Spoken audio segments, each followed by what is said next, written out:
Sarah sampailah dia kahwin dengan Siti Hajar, isteri yang kedua, barulah dikurniakan dua orang cahaya mata. Yang pertama Nabi Ismail dan yang kedua Nabi Ishaq. Dalam usia dia yang dah tua. Dalam usia dia dah tua. Bayangkan seorang Nabi, kita sebab tu saya sebut di awal tadi, kadang-kadang kita rasa Nabi ni hidup dia indah, kan? Tetapi hakikat dia tidak. Dia sama macam kita dalam struggle yang kita ada, kan? Jadi Nabi Ibrahim antara ujiannya adalah dia tidak diberikan cahaya mata sampailah usia dia telah tua. Dan tetapi menarik kalau kita baca dalam surah Ibrahim juga ayat 39, bila mana detik dia dapat anak, apa yang dia sebut? Alhamdulillahilladzi wahabali 'alal kibari Ismail wa Ishaq inna rabbi lasami'ud du'a. Yang bermaksud alhamdulillah, segala pujian bagi Allah yang telah mengkurniakan kepada aku pada aku usia yang dah tua, Ismail dan juga Ishaq. Inna rabbi, sesungguhnya Tuhanku, la sami'ud du'a, sangat-sangat mendengar doa. Sesungguhnya Tuhanku sangat-sangat mendengar doa. Jadi ini satu tahmid, satu kesyukuran yang ditunjukkan oleh Nabi Ibrahim. Dia tidak kata, oh finally aku dah dapat anak, akhirnya aku dah dapat anak. Tidak. Dia kata alhamdulillah, syukur Allah, maha suci Allah yang mengurniakan aku di usia yang telah lanjut ini, Ismail dan Ishaq. Inna rabbi, sebenarnya Tuhanku, la sami'ud du'a. Kalau kita baca dalam bahasa Arab, la, dia kalimah la tu maksudnya confirm, semestinya Allah ni mendengar doa kita. La sami'ud du'a. Jadi itu panduan yang diberikan oleh Nabi Ibrahim. Dan akhir sekali, antara hidup keras Nabi Ibrahim ni adalah dia buat dakwah dalam masa yang panjang. Buat dakwah maksudnya dia menyuruh orang buat kebaikan, ya? Minta masuk ke dalam agama Islam, tinggal berhala, sembah Allah yang satu. Tetapi yang mendengar dakwah Nabi ni hanya beberapa kerat saja. Malah ada ulama sebut, ya boleh ditulis antaranya Sarah, isteri dia, dan dia ada anak saudara Nabi Lut, anak saudara dia yang memeluk Islam. Selain daripada itu, masyarakat dia lain semua tak indahkan apa yang dia nak bawa, kan? Jadi bayangkan Nabi Ibrahim hidup dalam satu zaman yang kalau kita di social media contoh lain, sebut pasal dia tajuk saya hidup keras, Gen Z dan sebagainya, kita hidup di social media yang kita nampak kadang-kadang benda yang masyhur di social media tu benda yang bertentangan dengan nilai-nilai kita, yang bertentangan dengan ajaran Islam, dengan ajaran agama kita. Dia dah menjadi mainstream.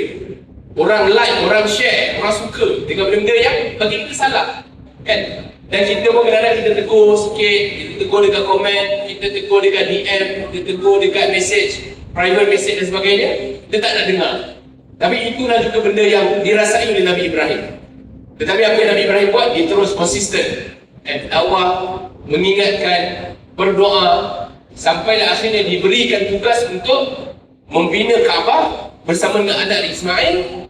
Dan Kaabah itu hari ini, bayangkan daripada satu zaman yang orang sembah berbagai jenis binaan, orang sembah berhala-berhala yang dibina, sampai satu hari ini, sekarang di saat hari ini ada lebih daripada 2 juta rakyat ataupun 2 juta masyarakat Muslim yang sedang membuat, yang berhimpun di Arafah, berdoa kepada Allah. Dan dalam jaga masa haji itu mereka bertawaf di satu binaan yang satu, Kaabah itu, yang dibina oleh Nabi Ibrahim. Dan ini tentang pembinaan legasi, macam mana Allah berikan dengan berkat kesabaran Nabi Ibrahim. Dia menyeru, dia berdakwah dalam masyarakat, dia tak ada siapa nak dengar, tapi dia diberikan satu tugas, binalah Kaabah ini. InsyaAllah di masa hadapan, generasi yang akan datang, semuanya akan berkiblatkan Kaabah yang satu, dan itulah ia bermula daripada berkat kesabaran Nabi Ibrahim. Dan itu juga benda yang kita boleh belajar dari Nabi Ibrahim. Yang penting adalah kita konsisten dengan kebaikan kita, sebab kita tak tahu masa depan tu siapa yang akan follow kita, siapa yang akan repost, reshare benda-benda baik yang kita buat. Mungkin masa kita hidup ada beribu ulama yang tulis buku masa zaman dia, tulis kitab dia pada zaman dia tak siapa baca, tapi menjadi masyhur lepas dia dah meninggal.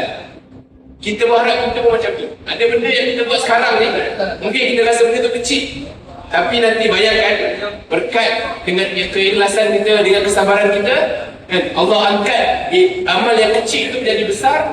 Dia menjadi satu fenomena yang ramai orang akan buat, dan kita akan mendapat jariah daripada pahala orang-orang lain pada amal kita tadi. Jadi itu antara 3 benda yang saya nak kongsi pada petang ini. Dan macam mana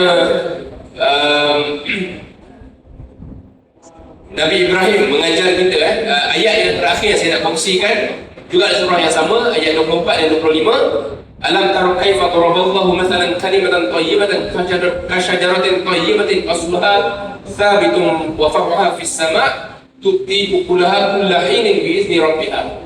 Yang bermaksud, tidakkah kamu melihat perumpamaan yang Allah bagi tentang satu kalimah yang baik, yang daripada satu kalimah ni dia macam benih yang membuahkan pokok yang baik, yang akarnya sabit, akarnya kuat, dan cabangnya lebat. Tu'ti ukulaha kulla hinin bi'izni rabbiha. Dan daripada setiap cabang itu keluar buah-buah yang memberi makan kepada makhluk-makhluk Allah Subhanahu Wa Taala. Jadi Allah sebut dalam surah Ibrahim ayat 24-25, kebaikan yang kecil, kalimah thayyibah, benda baik yang kita ucapkan, boleh jadi satu benda yang kita kata satu status yang kita keluarkan, satu posting yang kita buat, dia boleh jadi macam seolah-olah satu benih yang kita tanam, dia keluar satu pokok yang lebat dengan akarnya yang kuat, dan daripada cabang-cabang ranting-ranting keluar buah-buah yang memberi makan kepada makhluk-makhluk Allah yang pelbagai, manusia dan juga haiwan, yang itu terbit daripada satu kalimah thayyibah, kata-kata yang baik, amal yang simple, kan? Kita kadang kita senyum, kita sebut kita tak mencarut, ini banyak orang sikit-sikit carut, kan? Kita tak mencarut, kita ajar orang untuk tidak mencarut, kan? Itu semua ada dia punya barokah, kan? Ada dia punya kebaikan yang besar yang Allah janjikan kepada kita. Jadi itulah sebenarnya kisah Nabi Ibrahim yang mungkin dapat memberi inspirasi kepada kita. Saya sarankan untuk kita balik ni boleh buka surah Ibrahim, boleh baca daripada awal sampai habis, dan boleh kita bedah baca tafsir, baca terjemahan dia, baca tafsir untuk kita belajar bahawa realiti hidup kita ni boleh kata lebih kurang dengan apa yang dialami oleh Nabi Ibrahim. Hidup dia keras macam hidup kita, tetapi apa yang dia tunjukkan adalah dia tunjuk teladan seorang Nabi. Hidup dia konsisten mengharungi jauh-jauh hidup, sehinggalah dia mampu memberi impak yang berpanjangan sampailah ke generasi kita. Dan kita harap kita boleh mencontohi Nabi Ibrahim, dan akhirnya apa yang diajar juga oleh Nabi Ibrahim adalah banyak doa-doa ni, kan? Doa untuk bila mendapat zuriat, doa untuk berhadapan dengan keluarga dia yang menyembah berhala, doa berhadapan dengan umat dia yang tak nak terima dakwah dia, doa bila dia antara doa yang saya rasa semua orang hafal, Rabbi ja'alni muqimas salat wa min dzurriyyati Rabbana wa taqabbal du'a. Ya Allah, jadikanlah kami ni dan zuriat-zuriat kami dalam kalangan mereka yang menunaikan solat, dan Rabbana wa taqabbal du'a, semua ni Tuhan kami adalah Tuhan yang mengkabulkan doa. Dan jadi kita doa supaya Allah memberikan kita dan juga zuriat yang datang selepas kita, mereka yang bukan perfect, tetapi mereka yang praying, bukan perfect, tapi mereka ni yang solat. Dan kerana dengan solat itu insya-Allah banyak benda akan selesai. Dan kita doa supaya sahabat-sahabat di keliling kita, kan, ahli keluarga kita yang jauh yang dekat, semuanya menjadi antara mereka yang menunaikan solat, kan? Seperti kita sebelum dia sampai ke puasa sunat, kan, buat umrah dan sebagainya, dan betulkan solat dulu, insya-Allah yang lain juga akan datang kemudian. Jadi akhir sekali, banyak kali akhir ini, ke-7 dah, dan saya nak menjurus saya sendiri dengan sahabat-sahabat, kita memperbanyakkan doa pada saat-saat akhir ini.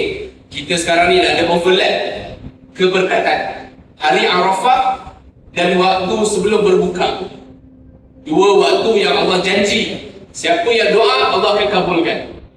Dan saya nak kongsikan ada dua kata-kata ulama, antara ni Imam Auza'i. Dia kata dia melihat ada beberapa golongan dalam masyarakat dia pada zaman itu yang pada hari Arafah ni sengaja dia tidak meminta-minta bantuan pada manusia. Dia jumpa kawan dia, mungkin kadang-kadang dia minta kawan dia hentak Boleh tak aku nak pinjam duit sikit? Hari Arafah dia tak buat benda tu. Sebab dia simpan hajat dia tu, dia simpan benda bantuan yang dia nak tu, supaya dia boleh minta direct dengan Allah SWT pada hari Arafah. Itu satu. Imam Sa'id kata, dia kenal beberapa sahabat dalam kalangan sahabat ulama dia ni, sengaja pada hari Arafah tu dia tidak meminta-minta pada manusia, sebab dia nak jadikan hari Arafah tu hari yang khusus untuk dia minta direct dekat Allah, sebab dia tahu Allah akan kabulkan doa dia. Itu yang pertama. Yang kedua, kata ulama lagi, dia lihat ramai dalam kalangan sahabat dia yang berdoa, dan dalam sepanjang masa dia sebut 50 tahun dia hidup ini, dia nampak setiap satu doa daripada hari Arafah itu dikabulkan oleh Allah SWT. Semua dia tahu, dia dapat ni, aku pernah doa pada hari Arafah, aku nak benda ni aku dapat. Aku pernah berdoa pada hari Arafah, aku pernah berdoa, aku dapat. Dia kata sepanjang 50 tahun dia hidup tu, dia dapat melihat satu persatu doa daripada hari Arafah itu dikabulkan oleh Allah SWT. Jadi hari ini hari yang hebat untuk kita memperbanyakkan doa kita. Setiap saat adalah saat yang berharga untuk kita berdoa. Tak kira waktu, tetapi hari ini ada hari khusus sebab Allah sayang kat kita. Allah sayang kat kita, Allah nak bagi kita chance. Allah bagi tahu setiap. Kalau Qiyamul Lail, kalau kita cari Lailatul Qadar kan, Allah tak beritahu kan. Allah tak bagi tahu bila malam yang Lailatul Qadar tu. Tapi 10 hari Zulhijjah ni Allah bagi tahu dah hari Arafah. Kalau kau berdoa, insya-Allah aku akan kabulkan. Kan semua doa kita. Jadi doa lah apa yang kita nak doa. Masing-masing kita ada struggle masing-masing. Ada sisi-sisi hidup keras kita masing-masing. Doalah supaya Allah bantu kita lembutkan masalah-masalah kita, selesaikan segala hajat kita. Malah kalau nak doa daripada kaya jadi lebih kaya, itu pun tak ada masalah. Mintalah kepada Allah, Maha Pemberi, yang Maha Kaya, yang Maha memberi kesembuhan, yang Maha Kuat, yang Maha mengasihi, dan juga yang Maha Pemurah. Doakanlah segala apa yang kita nak, insya-Allah Allah akan kabulkan. Dan kita, satu benda yang berbeza kita dengan ajaran lain, kita boleh doa ni direct kepada Allah SWT tanpa perantara. Tak ada je nak minta saya doa, tak ada, tak perlu kan. Doa direct je dengan apa-apa bahasa pun, dalam hati, dengan lisan, doalah sebagaimana macam mana pun. Allah itu Maha mendengar, dengar walaupun dalam hati kita doa, Allah tahu. Innahu lasami'ud du'a. Sesungguhnya Allah itu Maha mendengar doa hamba-Nya. Tidak kira kita bisik, kita sebut dalam hati, kita sebut kuat-kuat, semuanya Allah akan dengar dan Allah akan mengabulkan, insya-Allah. Jadi selamat berbuka puasa, insya-Allah, selamat berdoa, dan moga Allah mengabulkan atau Allah menerima segala amalan kita pada 10 hari Zulhijjah ini, dan moga kita menjadi lebih baik dan seorang hamba yang lebih baik masa hadapan berbanding dengan hari ini.